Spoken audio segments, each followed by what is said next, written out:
You're rummaging through a box of your grandmother's old costume jewelry or finally sorting through that dusty chest in the attic, and you find something. A little painting, an old military medal, or maybe, just maybe, a watch. You don't think much of it. It looks old, maybe a bit gaudy, but you're heading to the Antiques Roadshow taping that's just come to town. Why not, right? You wait in line, full of quiet hope, and finally, it's your turn. The expert leans in, his eyes light up, and the whole world just stops. It's the dream. And for one woman on the BBC's Antiques Roadshow, that dream exploded into a breathtaking reality that left the entire crowd speechless.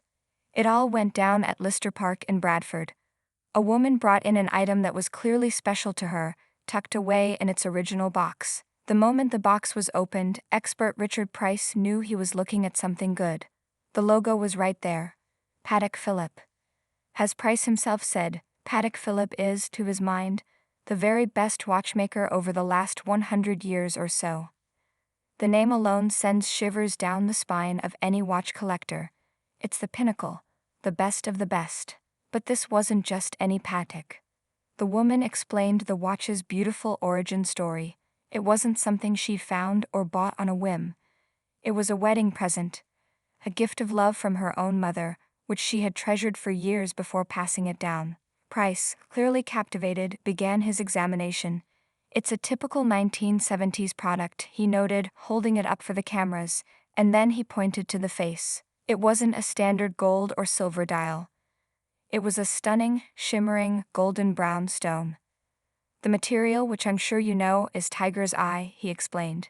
He described it as a chatoyant stone, a technical term for a magical effect. It has this wonderful luster, he said, moving the watch gently, and when it moves, these lines shimmy, looking like a tiger's eye. This was a piece of nature harnessed into a luxury item. The entire watch was crafted from 18-karat gold and studded with brilliant diamonds, a true testament to the bold, natural-focused designs of the 1970s. It was heavy, it was opulent, and it was absolutely magnificent. The guest, watching the expert admire her treasure, smiled and admitted what she had always felt. "I love it," she said, her voice full of affection. "It's a piece of art, it's more than a watch." She was right. But art comes with a price tag. Then came the moment we all wait for. The expert's gentle probe. "Do you have any idea what it might be worth?" The woman paused. You could see her trying to calculate, to be hopeful but not greedy. She finally ventured a guess. A sum that would already be a wonderful surprise. "I imagined, to get £5,000 for it." Richard Price's smile was kind, almost conspiratorial. He shook his head slowly. "No, no." The air grew thick with anticipation. "It's a little bit better than that," he said, drawing out the suspense.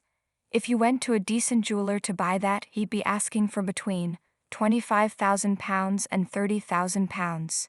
In that instant, a sound rippled through the entire park. It was the collective, audible gasp of hundreds of people as their breath was literally stolen away. £30,000. That's not just a nice bonus. That's a new car, a house deposit, a life-changing amount of money for a single sentimental item. The owner just burst into stunned, happy laughter, looking around at the sea of equally shocked faces surrounding her. She had known it was art, but she had no idea she was holding a masterpiece of that value. "I have to say," Price concluded, beaming at her, "it's probably the most generous wedding present I've ever heard of. It's moments like these that make the roadshow pure magic. But believe it or not, this jaw-dropping appraisal isn't even close to the most valuable watch story from the show's history. This phenomenon crosses the pond. Over on the American PBS version of the show, appraisers have seen timepieces that defy all logic. The undisputed king, the most expensive item ever appraised on the US show, is, you guessed it, another Patek Philippe. This wasn't a flashy 70s wristwatch. This was a 1914 Patek Philippe pocket watch. A guest brought in the family heirloom in 2004, explaining it had been handed down from his great-grandfather.